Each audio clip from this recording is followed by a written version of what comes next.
stimulant. Là, les leaders est conscient de ses capacités, mais il est aussi conscient de ses insuffisances. Et donc, il va s'organiser, il va chercher, dès qu'il y a des gens qui arrivent, son souci, connaissant le but et les objectifs qu'il veut atteindre, il va bien voir tout autour de lui qui a quelle capacité, qui a quelle compétence dans le domaine spirituel, qui a quelle grâce, qui a quel don, pour fédérer toutes ces grâces et toutes ces compétences, toutes ces qualités, afin qu'ensemble, comme une seule personne, atteignent les objectifs du leader. Ouais? Donc, il faut que j'arrive à emballer les gens dans mon bateau. Mais pas tout le monde, pas n'importe qui, pas seulement l'expression, mais ceux qui vont m'aider à atteindre un objectif. Ça, c'est l'erreur que beaucoup de nos leaders font, c'est que dès qu'il est le capitaine d'un bateau, il emballe tout le monde dans les bateaux, parfois des gens incompétents ou des gens qui ont des diplômes mais qui n'ont pas de notions d'éthique, ou tout simplement des gens qui ne les considèrent pas. Ouais? Ou des gens qui ont tellement moisi dans la société, ils peuvent avoir des diplômes. Tu peux avoir un diplôme dans tel ou tel autre domaine, mais tu as fait 30 ans, tu ne fais rien, quoi. Tu n'as rien fait, ni dans ton domaine, ni dans un autre domaine, ni dans quelque chose qui peut appuyer tout ce que tu as appris. Ça ne va pas. Hein? Je deviens président, je vais t'aider, je te donne de l'argent pour que tu te débrouilles, mais je ne te mets pas dans mon bateau. Je ne te mets pas dans mon bateau. Ouais? Comme je disais à quelqu'un, je deviens président, je veux avoir tout autour de moi des frères et des sœurs en Christ, mais pas question de transformer le gouvernement en un groupe de prière. Non. Pas question de transformer le gouvernement en un groupe de prière. On vient, on prie, le Seigneur a parlé. Non. Ici, on réfléchit et on calcule. Tu es mon frère, tu parles en langue, tu prophétises, mais si tu es ministre des Finances, tu dois te connaître dans les finances. Tu es directeur de cabinet, tu dois en avoir les compétences. Ouais? Je préfère prendre un chrétien né de nouveau, qui a des compétences, mais qui ne parle pas en langue, qui ne prophétise pas, que celui qui... non, là, c'est le travail. C'est le travail. J'accepterai que chaque matin, on arrive, on fait un petit verset, on prie ensemble. Moi, ça ne me gêne pas, c'est bon. Mais pas transformer le gouvernement, les réunions du gouvernement en groupe de prière. Et pas question non plus de venir, oh non, pardonne-moi, pardonnez 77 fois, 7 fois, j'ai oublié de faire tel travail. Non, non, non. On te suspend, tu pars. S'il faut même au nom de Jésus, on te suspend.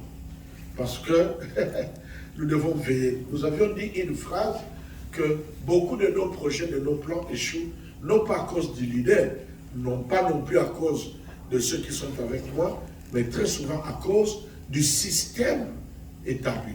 Hein? C'est ça le leadership.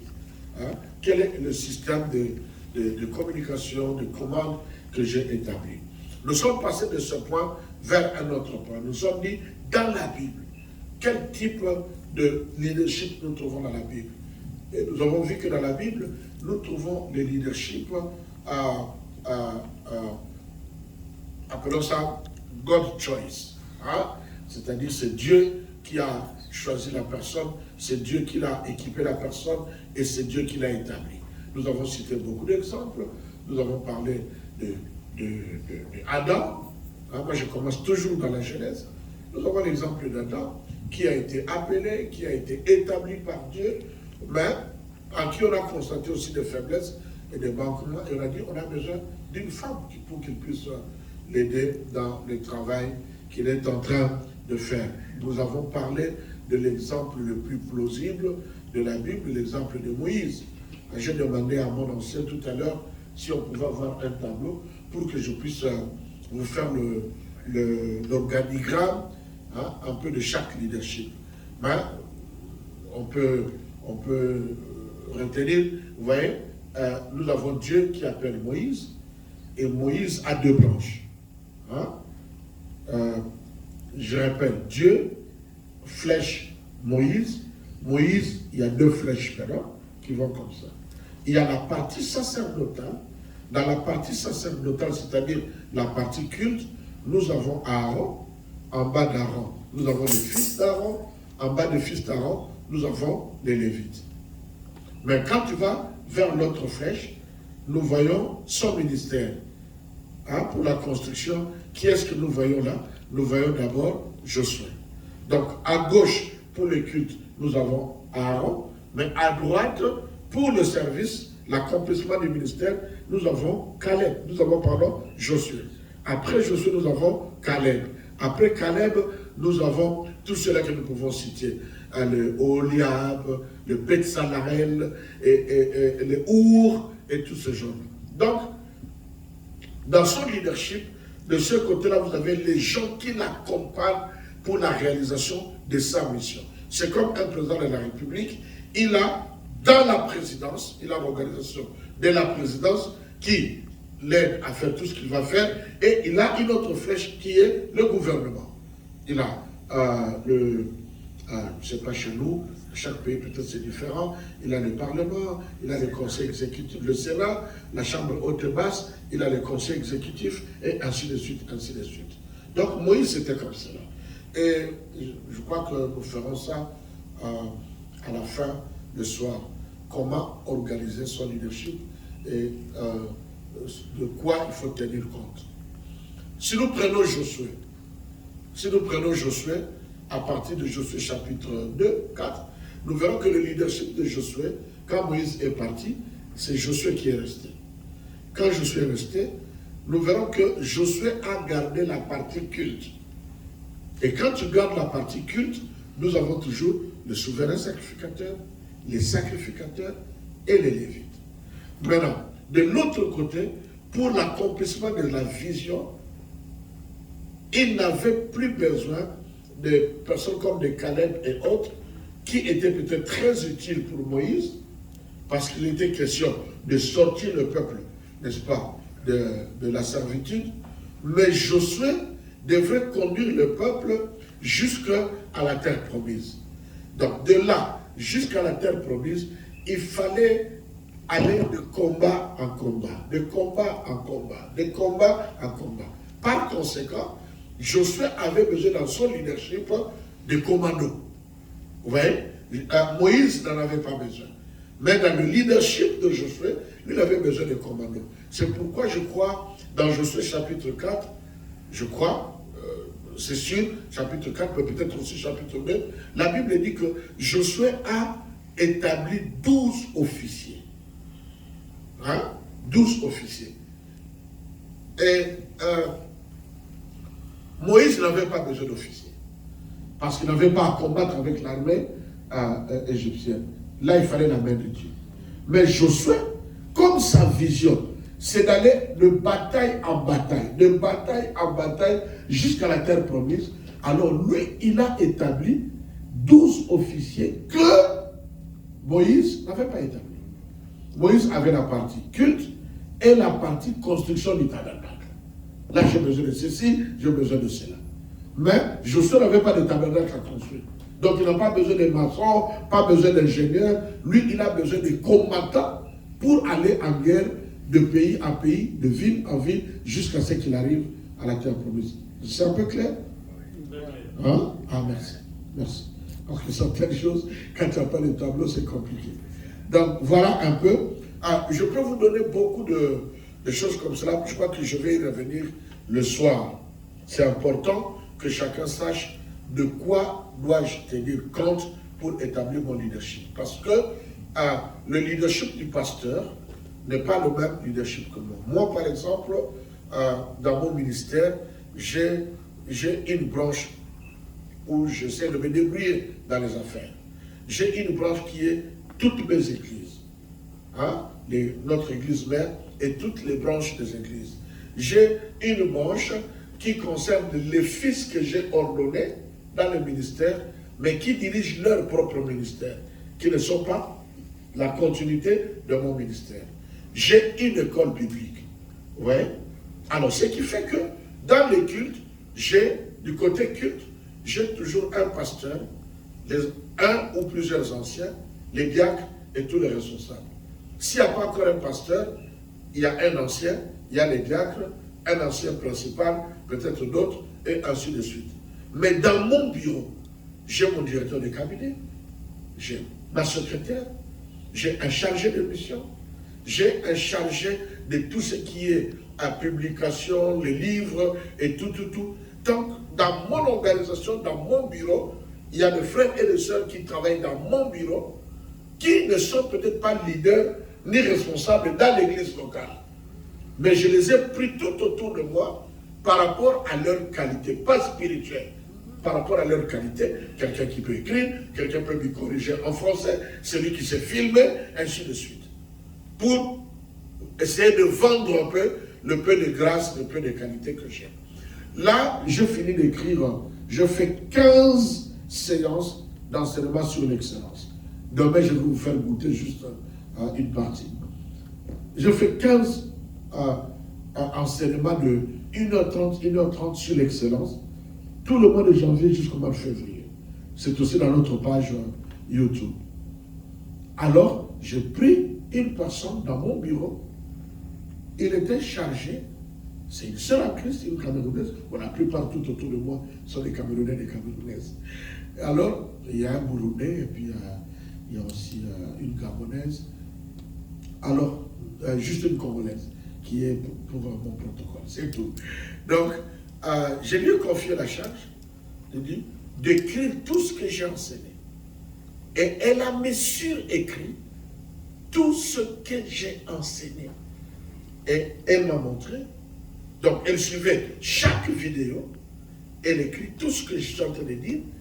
Elle a classifié les choses. Et c'est fini. Elle est venue me remettre pour me dire, papa, voilà tout ce que tu avais dit, c'est ça. Donc là, je n'ai pas besoin de quelqu'un qui parle la langue. Je n'ai pas besoin de quelqu'un qui prophétise. J'ai besoin de quelqu'un qui a cette capacité de s'asseoir, d'écouter et d'écrire. De facultés intellectuelles. Moi, j'en ai besoin. Mais peut-être que le pasteur n'en a pas besoin dans son ministère parce que, bon, peut-être qu'il n'a pas encore intérêt ou bien besoin, ou bien ce n'est pas dans sa vision d'écrire. Moi, j'ai une responsable qui s'occupe, nous avons de revues que nous sortons chaque 4 mois. On appelle ça cri de réveil. J'ai tout un département. C'est la femme de notre ancien, Jeannette, que je salue ici. Ils sont camerounais aussi. Et qui s'en occupe. Je crois que le bien-aimé était là chez nous. Je crois que la première impression qu'il a, dès qu'il est entré, il a dit, ah, cette église est organisée. Chaque chose, à la place. Et donc, du coup, il est chargé de ça. Elle sait quand est-ce qu'il va fonctionner, mais dans l'église locale, elle est dans l'intercession, elle est dans le protocole.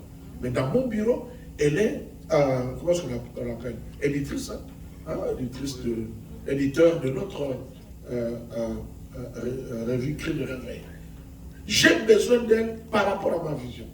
Donc, si aujourd'hui, il a une entreprise, son leadership ne sera pas organisé de la même manière que ton leadership si tu as une école. Ton leadership ne sera pas organisé de la même manière que le leadership de Papa Bakala, qui peut-être lui, il a des entreprises, des affaires à gauche, à droite.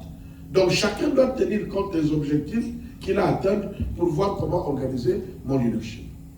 Ça va? J'ai répondu même déjà presque à la question du soir. Alors, nous avons parlé de deuxième type de leadership, sur le leadership autoproclamé. Le leadership autoproclamé.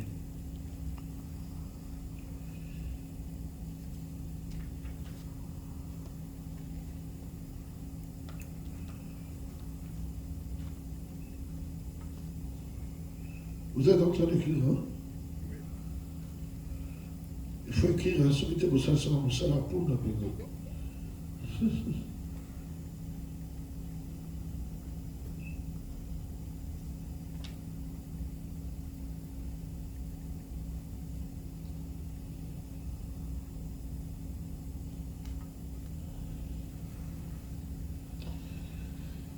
Il y a des gens qui se sont recommandés eux-mêmes. C'est-à-dire, Dieu ne l'a pas appelé. Il n'est pas appelé par Dieu. Dieu ne le connaît pas. Mais il s'improvise, je dirais même qu'il s'impose comme leader dans une organisation. Ou alors, il fait le désordre, il crée un désordre dans une organisation, il sort et là, il s'improvise ou il s'impose comme étant les leaders. Et ce sont les leaders qui sont les choses dans la Bible que malheureusement nous trouvons, mais qui ne sont pas approuvées par Dieu. Vous voyez, quand Salomon a péché, Dieu n'a pas puni Salomon, mais Dieu a puni sa succession. Israël, qui était constitué de 12 tribus, a été scindé en deux. Alors, il y a une partie, 2 tribus sont allées d'une partie, la tribu de Juda et la tribu de Benjamin, dont la capitale c'était Jérusalem. Et le premier roi là-bas, après Salomon, c'était Roboam. Mais de l'autre côté, les 10 tribus du nord se sont organisées et ils ont eu comme premier responsable qui? Jéroboam. Mais qu'est-ce que Jéroboam faisait? Jéroboam, nous allons lire ça ensemble.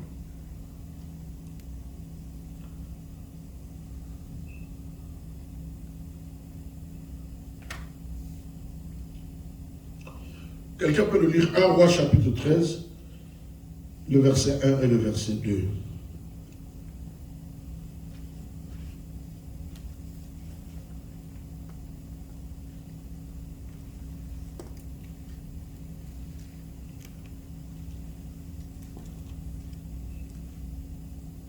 Le verset 1 à 2, disons au nom du Seigneur. Un homme de Dieu se rendit à Juda, à Bethel sur ordre de l'Éternel. Il arriva pendant que Jéroboam se tenait devant l'autel et s'apprêtait à faire brûler les parfums. L'homme de Dieu se mit à lancer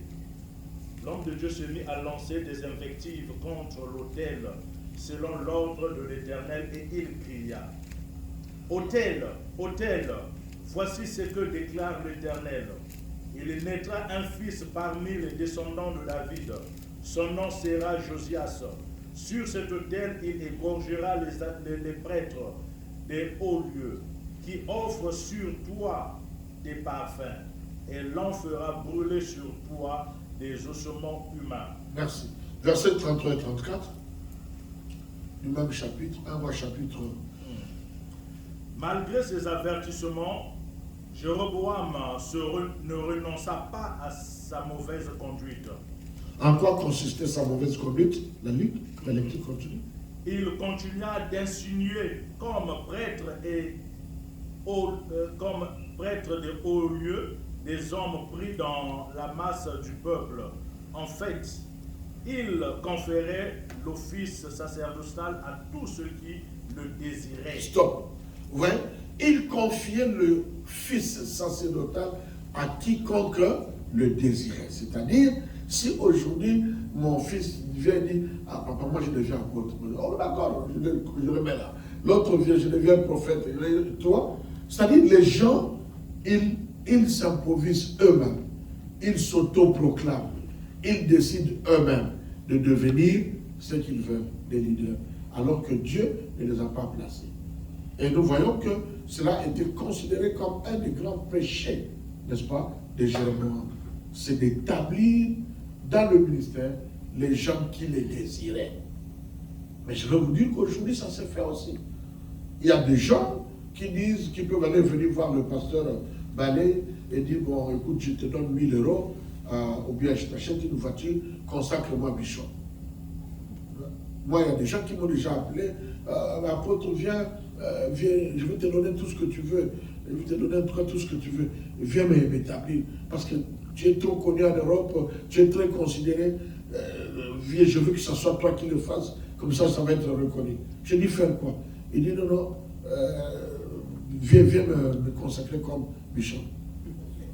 Comme ça, et j'ai refusé carrément. Quoique c'était mon petit du quartier, j'ai dit: mais qu'est-ce que tu racontes? Je lui ai posé la question: tu as combien d'églises? Dis-moi d'abord, le bishop c'est qui? Il n'arrivait même pas à expliquer ce qu'est un bishop. Mais il veut qu'on établisse bishop. Et il était prêt à me donner des habits, et il avait prévu pour moi, je ne vais pas citer dire le nom de la monnaie, sinon vous connaîtrez le pays, vous pouvez le repérer. Donc, pas moins de 1500 à 2000 monnaies de ce pays-là pour que je l'établisse comme ça. Ça ne coûtait rien. Il me paye mon transport, il me paye mon hôtel. Là, j'arrive le vendredi, le samedi, je fais l'affaire, je parle, j'écris, et puis, bon, Dieu m'a donné aussi la grâce de bien parler, je parlais bien, et puis ça finit, et puis je mets la main, et puis bon, voilà, il me donne mes 2000 balles, et puis je rentre. Ce qu'il en fait, mais vous voyez, il voulait lui-même se proclamer bishop. Je dis, bon, explique-moi un peu c'est quoi un bishop. Avant qu'on ait votre explication. Donc, au fait, c'est le nom-là qui lui plaît, bishop. Hein? C'est ce qui lui plaît. Et moi, je refuse. Je refuse. Il y a des pasteurs qui m'ont dit, voilà, je priais, le Seigneur me dit que ce soit toi qui puisses m'envoyer. Je dis, il n'y a pas de problème, avec plaisir. C'est une grâce d'ailleurs. Mais, parle-moi de ton appel. Comment est-ce que Dieu t'a appelé? Donne-moi le message dont tu es porteur. Et puis la personne disparaît. Jusqu'au jour où j'apprendrai qu'on l'a déjà ordonné par une autre personne. Tant mieux. Ouais. Donc, il y a des gens qui s'improvisent. Hein? Surtout les gens qui font des rébellions dans les églises, ils finissent très souvent par s'improviser eux-mêmes comme leaders. Ouais. Bon. Voilà. Bref, ne toujours pas du côté politique. Troisième type de leadership que nous trouvons aussi dans la Bible, c'est, on avait dit hier, man choice. Hein? Le leadership man choice. Nous pouvons prendre aussi ce texte ici, de 1 Roi 13, comme aussi le man choice, mais prenons le texte le plus connu, l'exemple le plus connu dans la Bible.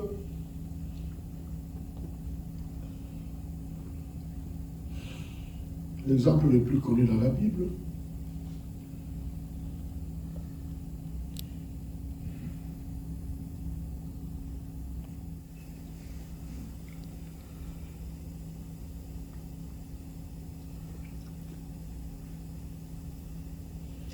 C'est quoi l'exemple le plus connu dans la Bible? Que vous connaissez? Très bien. L'exemple de Saul. C'est dans le livre de Samuel, chapitre 1.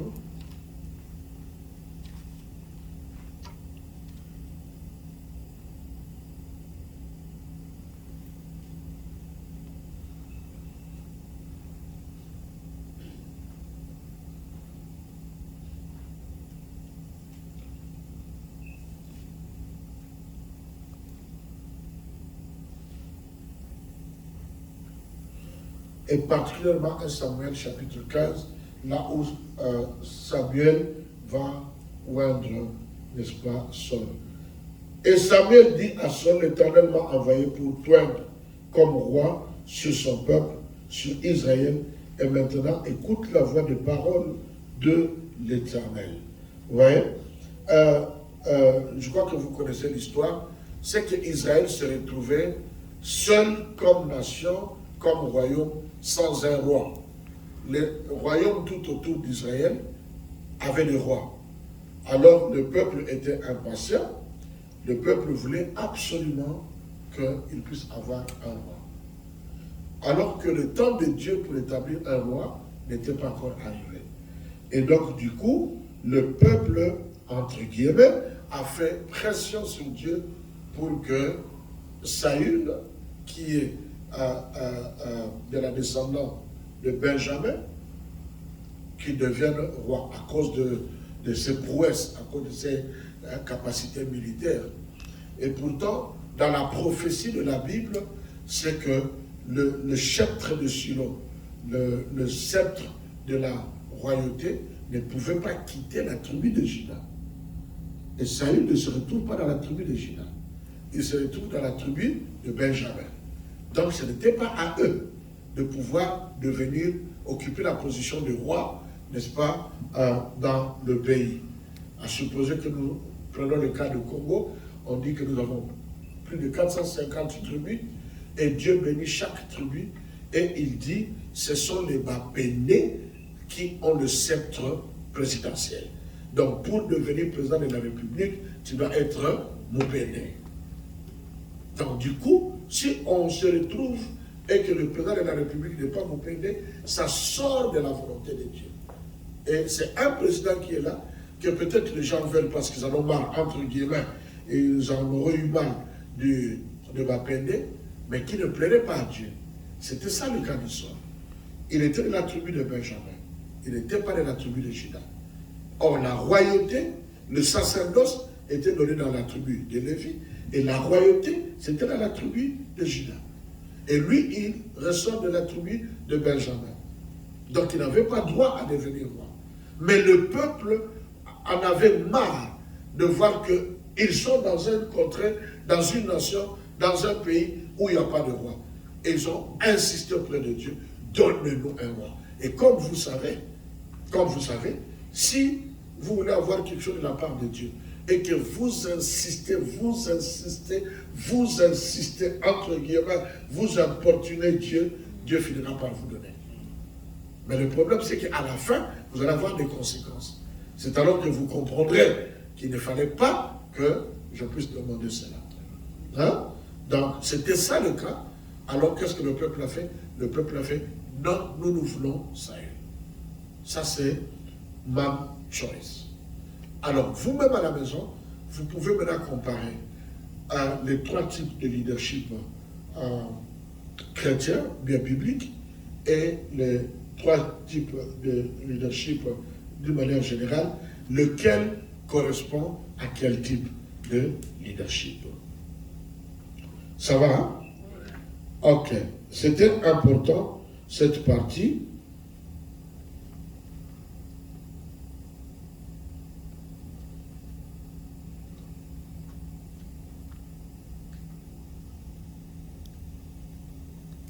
Répondre à cela tout de suite.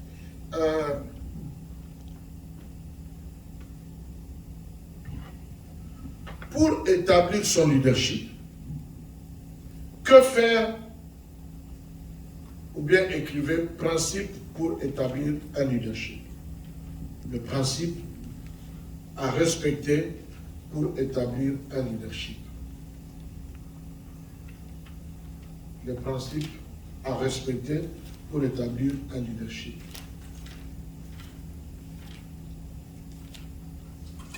Que ce soit dans une église, dans une entreprise, dans une société, dans la politique, et ainsi de suite,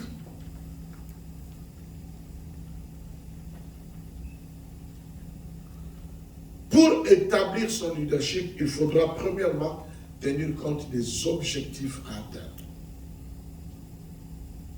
Premièrement, il faut tenir compte des objectifs à atteindre. Qu'est-ce que tu veux absolument atteindre? C'est que les chrétiens diraient, quelle est ta vision? C'est quoi ton objectif? Qu'est-ce que tu veux atteindre? Ça, c'est le premier principe, le premier critère important à considérer si tu veux établir ton leadership.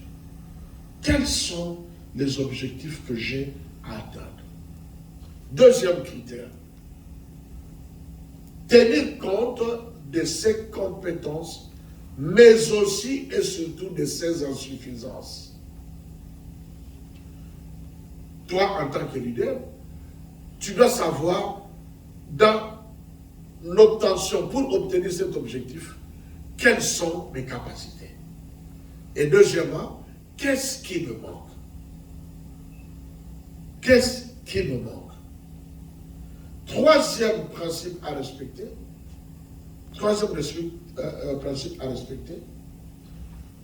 c'est de repérer autour de toi des hommes et des femmes avec les qualités ou les compétences capables de pouvoir atteindre ces objectifs. Repérer autour de toi repérer les hommes et les femmes qui ont différentes qualités et compétences et que tu peux joindre à toi pour obtenir le leader, pour obtenir tes objectifs. Je vais expliquer. Moi, par exemple, j'ai des problèmes avec mes secrétaires. Pourquoi j'ai des problèmes avec mes secrétaires? J'ai des problèmes avec mes secrétaires parce que moi-même, je suis très fort à écrire. J'écris beaucoup et je suis très expéditif. Ouais, je suis très expéditif. Je suis de formation gestionnaire d'entreprise et particulièrement gestionnaire du personnel. Donc j'écris, je suis un administrateur, comme on dit chez nous, Kalaka, tout fait moi. Donc j'écris vite, j'écris rapidement. C'est pas que tout ce que j'écris est correct, on peut corriger, amender tout ça, mais j'écris facilement, beaucoup et très rapide. Et je suis très expéditif, envoyer les lettres, la correspondance et tout. Donc à ce point de vue-là, mes secrétaires, par moments, paraissent comme si ils n'ont rien à faire.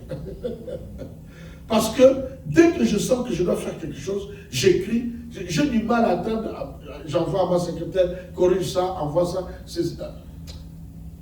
C'est-à-dire, quand je trouve qu'il y a urgence, j'écris, je corrige, j'envoie déjà, et j'envoie l'information à mon secrétaire que, bon, voilà la copie, j'ai déjà envoyée, et tout, garde la copie. Donc, du coup, quelque part, je rends ma secrétaire un peu inutile. Pourquoi? Parce que c'est une compétence, c'est une qualité que moi-même j'ai. Et donc, quelque part, c'est comme si ma secrétaire ne me servait plus à rien.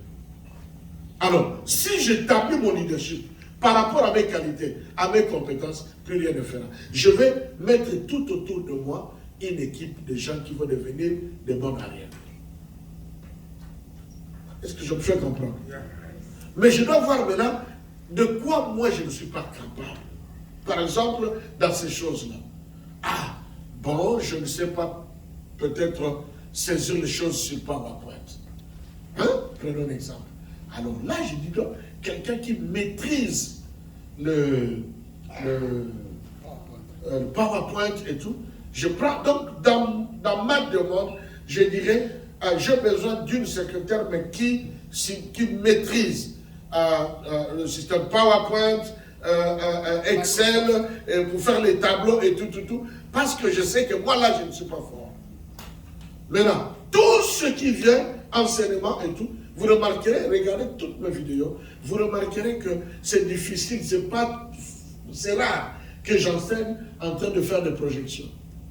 Vous savez pourquoi? Parce que je ne suis pas fort en technique. C'est ça. Je ne suis pas fort en technique. Moi, je préfère le tableau, j'écris, je vous explique. Mais les gens là il appuie un bouton, pas, et puis la phrase passe, et puis, oh, je les envie, quoi. Qu'est-ce qu'il fait là? Et puis il parle, il regarde, c'est la flèche qui part, une autre flèche vient. Je dis, mais mon Dieu, ça c'est vraiment la machine. Pourtant j'ai appris ça, mais je trouve ça toujours la machine. Donc tu vois, je vais mettre à mes côtés, je peux commencer à me promener partout. Si je donne des enseignements, les prédications, pas de problème. Mais si je vais dans le cadre des enseignements, je ferais bien de me faire accompagner de cette sœur-là ou de ce frère-là. Il connaît, il maîtrise, et quand je parle, lui, il maîtrise pas, puis il envoie les images, et puis, voilà. Parce que moi, je ne suis pas fort de ce côté-là. Et quand je m'occupe, je m'entoure de telles personnes, la qualité de mon travail atteint l'excellence.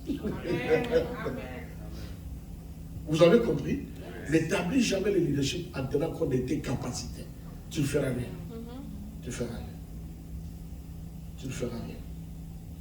Donc, c'est un critère très important. Le dernier critère, il faut tout faire pour équiper. Parce qu'il y a une différence entre avoir le potentiel. Le Congo est potentiellement, à mon avis, le pays le plus riche du monde. En termes de matière première, nous tous devons étudier la géographie, non? Hein? Il n'y a pas un seul pays au monde où regorge les richesses comme chez nous. Au Congo, Kinshasa particulièrement, et dans l'espace de ce qu'on appelait autrefois le royaume Congo. La plupart des richesses mondiales sont dans cette partie-là.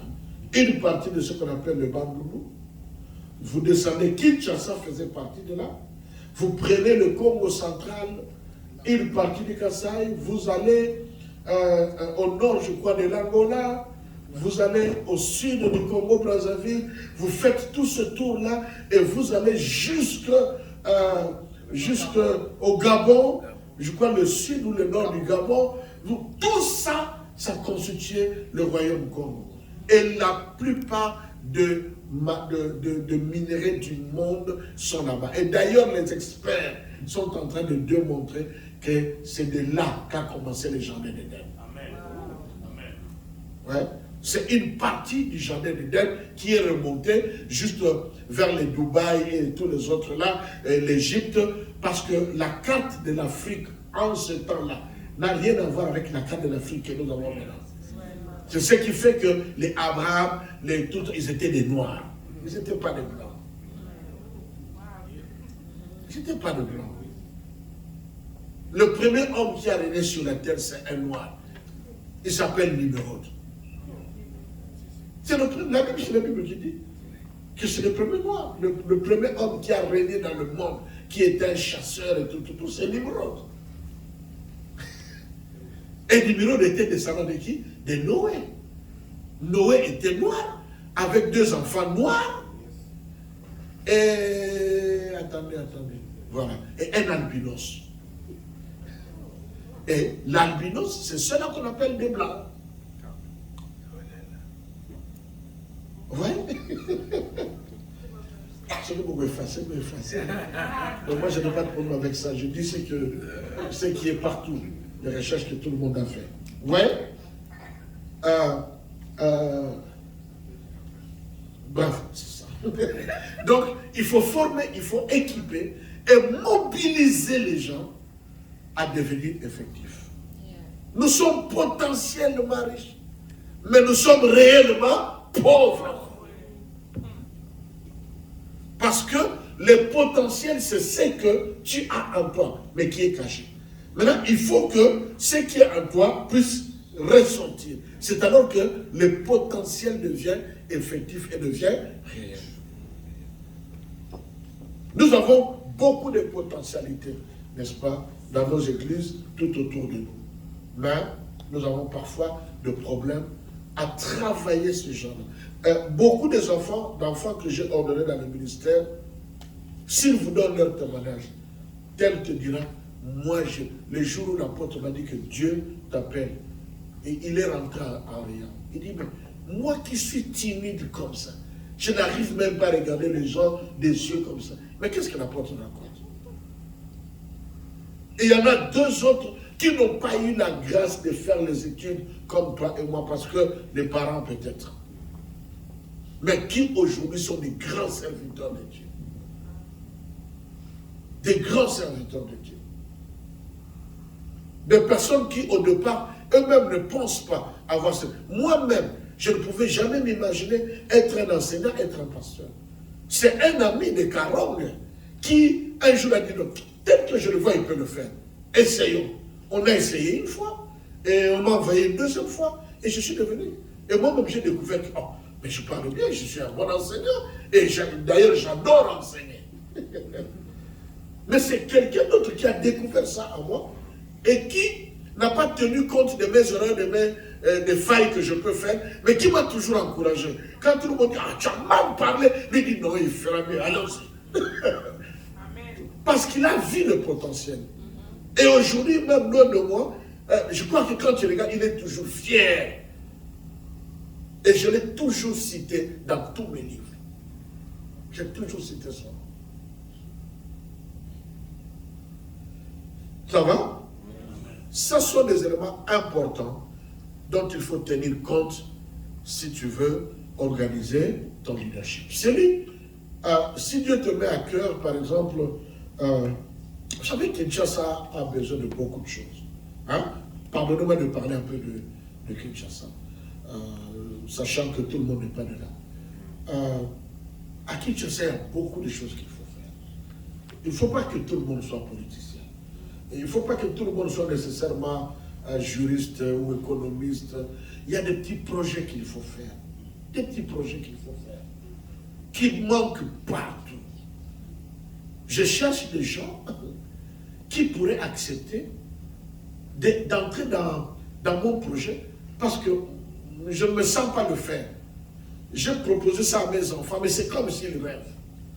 Mais si ça t'intéresse, je peux t'amener à l'entrée du Bas-Congo et tu peux t'acheter un terrain, je peux te favoriser, acheter un grand terrain à moins de 4 000 $. Tu peux avoir un terrain de 30 sur 30, 25 sur 30 et tu construis un petit parc d'enfants. Ça n'existe pas. Juste clôturer, faire un endroit où les enfants peuvent avoir des balançoires, ils ont quelque chose là-bas pour jouer, ils ont une piscine, au côté de la piscine tu mets les chaises et tu mets quelques, je ne sais pas, on appelle ça chez nous en Allemagne, imbis. Moi, les endroits où on cuit juste les frites, on te fait les frites avec les tu manges. Hein, les bicons. Hein? Ouais. Des petits trucs comme ça, où on fait le fast food. Bien aimé, tu peux faire beaucoup d'argent comme ça n'est pas permis. Avec un rien, sans voler. Sans même voler. On n'a même pas besoin de voler. Maintenant, si quelqu'un a développé une telle chose, son leadership sera différent de celui qui a construit une école.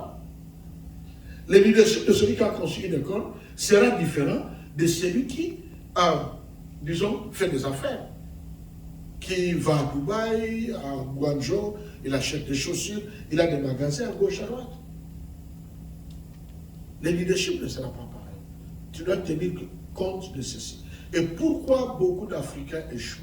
Ils ouvrent un magasin, ils ouvrent un shop, ils ouvrent un restaurant, ils ne connaissent rien de la comptabilité. Mais il veut lui-même être comptable de son entreprise. Et tu échoues. Tu ne connais pas comment ça fonctionne. Paye le prix d'engager quelqu'un qui connaît la comptabilité. C'est ton faiblesse. Et tu prends quelqu'un qui est fort là-dedans, qui va t'aider dans la comptabilité. Il sait comment gérer, comment calculer, comment combiner les choses pour que tu fasses le bénéfice, comment gérer le bénéfice pour que ton entreprise aille de l'avant. Ça va? Ça va?